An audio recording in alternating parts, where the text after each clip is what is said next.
जो अपने घर तक कभी चलाने का प्रयास जिन लोगों को नहीं किया, जिन लोगों ने, वो देश को चलाने का प्रयास कर रहे हैं।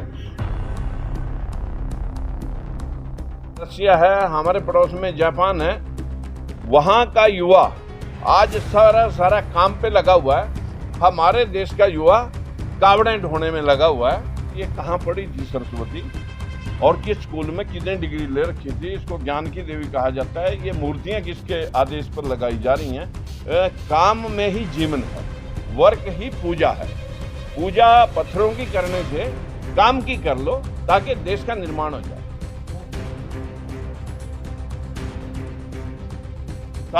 सत्ता की भागीदारी के लिए वो लोग लड़ते हैं जिन लोगों को सत्ता की भूख होती है। मैं 3 बार सत्ता छोड़ दी, सत्ता में होते हुए हमारा देश इस सरकार ने और ज्यादा अंधविश्वासी बना दिया कि हम तो सिर्फ जो है ना, लोगों को धार्मिक भावनाएं के माध्यम से ही जोड़ करके हिंदू मुस्लिम के तौर पर दंगे भड़का करके ही। और भाई जाट समाज मोस्टली राजनीतिक लोग हैं, जहां उनकी 100 वोट होती है वो तो 300-400 दिलवा लेते हैं। इंसाफ दिलाने के लिए बाबा बनकर के शायद इंसाफ नहीं दिलवा सकते, बाबा बनकर के लोगों को गुमराह करके रोटियां सेक सकते हैं। सबसे पहले मैं आपका धन्यवाद करता हूं, क्योंकि कैथल की मीडिया ने हमेशा सच्चाई को उजागर करने में सरपरस्ती दिखाई है। इसलिए मुझे भरोसा है कि जो मैं कहूँगा उसको जनता तक जरूर आप पहुँचाएंगे।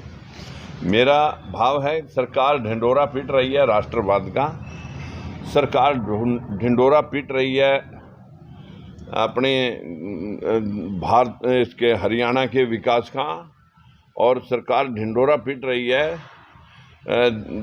डिजिटल इंडिया का, और न जाने क्या क्या इस देश के अंदर दिखाया जा रहा है। आज उसी को उजागर करने के लिए आपके बीच में। सर, लगातार जो युवा हैं प्रदर्शन कर रहे हैं, सेना भर्ती नहीं हो रही 2 साल से, क्या कुछ कहना चाहिए? जो वो 2 करोड़ वाला मुद्दा था, पता नहीं प्रधानमंत्री भूल गए, सिर्फ राष्ट्रवाद याद रह गया, मंदिर मस्जिद याद रह गया, और वो बेरोजगार लोगों की जो बातें थी वो कहाँ गौण हो गई। जो 2 करोड़ भर्तियां हर साल खोलनी थी, आज यहाँ पर बच्चे प्रदर्शन कर रहे हैं क्योंकि 2 साल में किसी ने छुआ तक नहीं बेरोजगारी के मुद्दे को। आज पीछे D4 की जो भर्तियां हुई थी, D क्लास की, उन भर्तियों में PhD और MA और MPhil बच्चों ने अपना एप्लीकेशन दिया था और उसमें लगे भी थे कुछ लोग।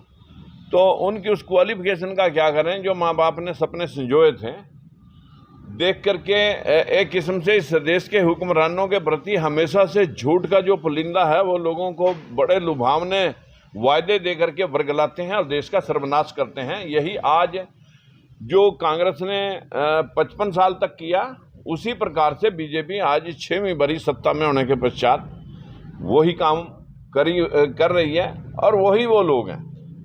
लगातार डीजल, पेट्रोल, रसोई गैस के दाम लगातार बढ़ रहे हैं, आम आदमी त्राही कर रहा है, महंगाई की चक्की में पिसता जा रहा है, क्या मानना है? देखिए, आज मैं अभी एक टीवी चैनल की ही बाइट सुन रहा था कि ये मुद्दा, जहां तक जिस प्रकार यूक्रेन और रशिया युद्ध चल रहा है, ये मुद्दा कहीं ऐसा ना हो ये पेट्रोल 200 और 300 तक पहुंचा दें। मुद्दा जो है ना, लोगों को हथियार बेचने का हो गया, लोगों को पेट्रोल और डीजल बेचने का हो गया। सरकारों ने इसके ऊपर जो इस वक्त पेट्रोल की जो क्रूड ऑयल की कीमत है, उसके ऊपर 70% से भी ज़्यादा जो टैक्स लिए जा रहे हैं, स्टेट टैक्स और सेंटर के टैक्स जो लिए जा रहे हैं, वो जो है ना 3 गुने से भी ज़्यादा हो रहे हैं। ऐसी स्थिति में जो आम आदमी है, या मैं कहूँगा किसान, सबसे ज़्यादा मार किसान पे पड़ रही है, क्योंकि यहाँ छोटी लैंड होल्डिंग है। जब घर से ट्रैक्टर कोई किसान अपना स्टार्ट करता है, तो जितना खर्चा उसके खेत से आमदन होने के, उसके खेत में एक बार खेत को जोतने में उतने पैसे खर्च हो जाते हैं जिसको उसके मिलने होते थे। इसी वजह से आज किसान खेती छोड़ करके इधर उधर भटक रहा है, और आत्महत्याएं जो बीजेपी कहा करती थी कि किसान आत्महत्याएं कर रहा है, अब उससे भी ज़्यादा आत्महत्याएं हो रही हैं। आज ठेके पर लेने के लिए कोई तैयार नहीं है किसान की ज़मीन को। वजह उसकी यही है कि किसान को खेती में भारी घाटा पड़ रहा है, अगर हमें मौका मिले तो हम इस सिस्टम को किसान और मजदूर को प्रायोरिटी पर रख करके दिखा सकते हैं कि जो लोग सिर्फ मंदिर में बैठ करके घी खिचड़ियाँ खा करके जो लोग देश को कमांड करने के प्रयास कर रहे हैं, जो अपने घर तक कभी चलाने का प्रयास जिन लोगों को नहीं किया, जिन लोगों ने वो देश को चलाने का प्रयास कर रहे हैं, हमें लगता है कि जितना राष्ट्रवाद का मुद्दा इस वक्त हिंदू मुसलमान को दिखा करके आज देश के अंदर लोगों को बहकाया जा रहा है, मुझे नहीं लगता कि कोई मंदिर मस्जिद कोई खाने को देता है। कुछ लोगों की दुकान है, उनके घर चलते रहते हैं, लेकिन बदकिस्मती है कि इस देश में टेक्नोलॉजी के नाम पर ढिंढोरा पिटा। जितनी start of India, stand of India, फलाने डिजिटल इंडिया न जाने, इसके एडवर्टाइजमेंट बोर्ड लगाने और टीवी चैनलों के ऊपर जितना बजट था वो 70% बजट सिर्फ एडवर्टाइजमेंट पे खर्च हुआ। हकीकत में इसके धरातल पे कुछ नहीं हुआ। सर, कैथल के अंदर लगातार क्राइम बढ़ता जा रहा है, चोरियां लगातार होता है, डेरों को टारगेट किया जा रहा है और गोलियां चलाई जा रही हैं, क्या कहेंगे? अभी मैं एक मंदिर से निकला था, कोई पता लगा कि वहाँ 8-10 लाख रुपये लूट करके कोई बाबा जी के पास से भी ले गए। तो बाबे जो है ना, खैर ऐसे ही लूटेंगे ही, चोरों के हाथ है। जब अनाप शनाप ढंग से ये सिस्टम देश के अंदर होने में जा रहा है। लेकिन आज जो वो व्यक्ति जो हमारी युवा शक्ति थी, वो युवा शक्ति जिसको रोजगार के साथ जोड़ना था, युवा शक्ति जिसको सुनहरे सपनों के साथ दिखा करके गलत रास्ते के ऊपर डाल दिया गया है, झूठ का उनको अमरण पहना दिया गया है, वो लोग अब क्या किस मजबूरी में हैं, क्योंकि अपने उनकी शादियों के होने के पश्चात कुछ की शादियां हुई, कुछ की नहीं भी हुई। ऐसी परिस्थिति में हमारा युवा खड़ा है कि वो ना तो घर के सहयोग में कहीं मतलब कुछ कर पा रहा है और ना अपने जीवन को सेटल करने में कहीं कुछ कर पा रहा है। व्यवस्था तो इस वजह से हमारी युवा शक्ति कहीं इधर उधर नशे की लत में या इधर उधर गलत कामों, चोरी चिकारी में मतलब कहीं भटकेंगे, तो ये सारा दोष सरकार का होता है। जो लोग कमांड हैं, देखिए हमारे से पड़ोस में चाइना है, हमारे पड़ोस में रसिया है, हमारे पड़ोस में जापान है। वहाँ का युवा आज सारा काम पे लगा हुआ है। हमारे देश का युवा कावड़ेंट होने में लगा हुआ है। हमारे देश को तो ये सिखाया जा रहा है कि आप जो है भक्ति मार्ग के ऊपर चलो और जीवन में कष्ट थोड़े बहुत जरूर आ सकते हैं, लेकिन भगवान जिससे ज़्यादा प्यार करता है उसको ज़्यादा कष्ट देता है। ऐसी ट्रेनिंग हमारे देश में दी जाती है कि मैं कह सकता हूं कि मैंने कभी इस तरह की अंधविश्वास में विश्वास नहीं किया। इस प्रकार का अंधविश्वास मैंने कभी अपने जीवन के नज़दीक नहीं फटकने दिया। मैं कह सकता हूं कि मैंने बाल मजदूरी कर रखी है, बेजमीन घर में पैदा होकर के आज एक अच्छी इंडस्ट्री तक 5 डायरेक्ट इनडायरेक्ट लगभग 8-10 हज़ार बच्चे काम के साथ हमारे साथ जुड़े। उन लोगों को मैं सिर्फ एक ही ट्रेनिंग देता हूं कि भैया काम में ही जीवन है, वर्क ही पूजा है। पूजा पत्थरों की करने से काम की कर लो ताकि देश का निर्माण हो जाए। मोखरा में एक साध्वी का मुद्दा भी मोखरा में साध जितने भी हैं वो रोज मेरी बात सुनते हैं। मैं इन बातों में ज़्यादा बिलीव इसलिए नहीं करता क्योंकि देश लूटा ही इस वजह से है, और वही लोग गरीब हैं जिस देश में इतने देवता थे, जहां सिकंदर का आक्रमण हुआ, मोहम्मद गौरी, मोहम्मद गजनवी, मीर कासिम, न जाने कितने तैमूर लंग, कितने आक्रमण इस देश ने झेले। यहाँ किसी देवी देवता ने उनको अंधा नहीं किया, उनको नेस्तनाबूद नहीं किया। जितने लोग यहाँ से सारे देवी देवताओं की मूर्तियां तोड़ फोड़ करके ले गए। लेकिन बदकिस्मती है कि हमारा देश आज भी जितना गरीब है वो गौतम बुद्ध को नहीं मानता, अशोक सम्राट की बात को नहीं मानता, जिन्होंने लास्ट में गौतम बुद्ध, ना भीमराव अम्बेडकर को मानता, ना महात्मा ज्योतिबा फूले को मानता है, ना सावित्रीबाई फूले को मानता है। मानता क्या है, हर स्कूल के कॉलेज के अंदर सरस्वती की फोटो लगी हुई है। किसी पत्रकार ने अभी जो राजस्थान में एक RTI लगाई कि ये कहाँ पढ़ी थी सरस्वती और किस स्कूल में कितने डिग्री ले रखी थी, इसको ज्ञान की देवी कहा जाता है। ये मूर्तियां किसके आदेश पर लगाई जा रही हैं? जबकि इस देश की नारी शक्ति को तो सबसे पहले जो है ना सावित्रीबाई फुले ने इस देश के अंदर शिक्षा का प्रचार प्रसार औरतों में किया था। नहीं तो मनुवादी व्यवस्था के अंदर तो मोस्टली जो है ना नारी शिक्षा बहन थी, शूद्र शिक्षा बहन थी।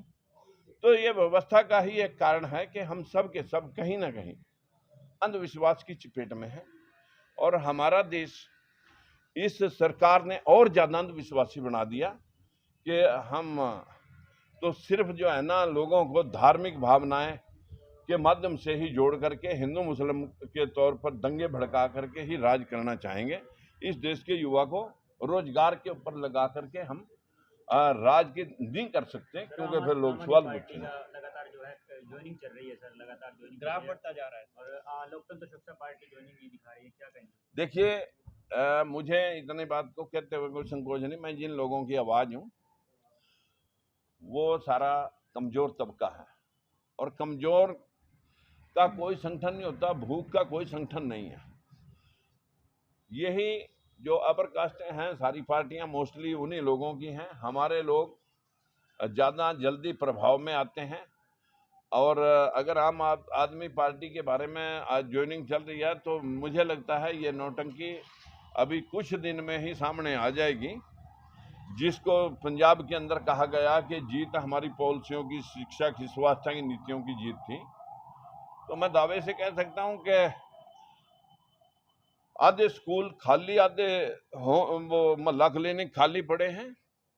और ये तो पंजाब का जो सीन था वो बीजेपी और कांग्रेस के खिलाफ किसान आंदोलन के समय में एक आक्रोश था, विद्रोह था सरकार के खिलाफ।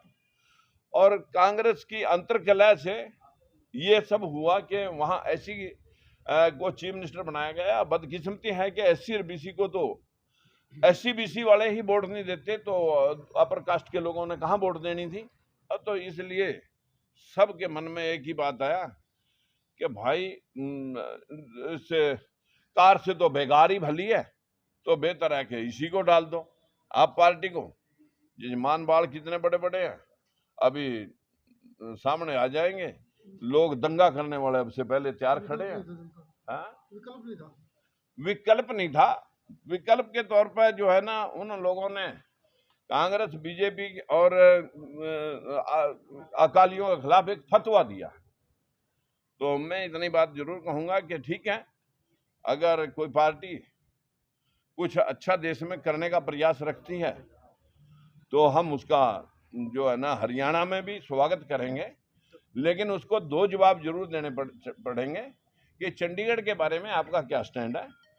हरियाणा के अंदर पानी के बारे में जब उसने कहा था कि पंजाब का पानी पंजाब के पास ही पूर्ति नहीं कर रहा, जबकि बह करके पंजाब से पाकिस्तान में पानी जा रहा है, और हरियाणा को पानी हम नहीं देंगे, तो ये बात केजरीवाल ने कही थी। अब केजरीवाल जी हरियाणा में जब आएंगे तो लोग उनसे पूछेंगे कि भाई पानी के बारे में आपका क्या स्टैंड है, हमारे हिस्से का जो 40% पानी हमें मिलना था उसके बारे में आपका क्या कहना है, और चंडीगढ़ के बारे में आपका क्या कहना है। तो क्या राजकुमार सैनी आने वाले समय में आम आदमी पार्टी से गठबंधन कर सकते हैं, जिस प्रकार की शर्तें रखी हैं? देखिए, ये बात आपको माननी पड़ेगी कि भले आज कांग्रेस के बारे में अगर मैं कहना चाहूँ तो भूपिंदर सिंह हुड्डा को एक तरफा उन्होंने सपोर्ट किया है कांग्रेस पार्टी ने, और भाई जाट समाज मोस्टली राजनीतिक लोग हैं, जहां उनकी 100 वोट होती है वो तो 300-400 डलवा लेते हैं। और बीजेपी के पास अनाप शनाप पैसे कमाया हुआ बेशुमार है, और आप पार्टी नई है। अगर मान लो ये तीनों पार्टियां 30-30 पैसे में बराबर खड़ी हो जाती हैं, तो 10 पैसे तो हमारा वजन भी होगा। जिधर 10 पैसे रखेंगे उधर आपको सत्ता का सीन दिखाएंगे, इसमें कोई दो राय नहीं है। हमारे से कोई पार्टी अछूत नहीं है। हमारा मुद्दा किसानों के और कमजोर तबके के उत्थान के लिए हमेशा रहा है, हमेशा रहेगा। मतलब सत्ता में भागीदारी रखनी जरूरी है। सत्ता की भागीदारी के लिए वो लोग लड़ते हैं जिन लोगों को सत्ता की भूख होती है। मैं 3 बार सत्ता छोड़ दी, सत्ता में होते हुए। सत्ता की भूख नहीं है, इंसाफ की भूख है। इंसाफ दिलाने के लिए उससे भी हम कंप्रोमाइज करेंगे, किसी से भी गठबंधन कर लेंगे। किसी से भी गठबंधन करेंगे जो हरियाणा के मुद्दों के ऊपर जो प्रायोरिटी देगी। सत्ता की भूख नहीं है तो राजनीतिक दल बनाने, ये इंसाफ दिलाने के लिए, आपने बहुत अच्छा सवाल किया, इंसाफ दिलाने के लिए बाबा बनकर के शायद इंसाफ नहीं दिलवा सकते, बाबा बनकर के लोगों को गुमराह करके रोटियां सेक सकते हैं। समाज सुधारक बनने के अलावा जो है ना, कोई चारा लोगों के पास नहीं था, बहुत समाज सुधारकों ने, लेकिन आखिर में काशीराम को भी पार्टी बनानी पड़ी। यहाँ तक कि जितने भी हमारे समाज सुधारक हैं उन सब ने रास्ता, क्योंकि आखिर चाबी लोगों को इंसाफ दिलाने की सत्ता है। ठीक है, थैंक यू।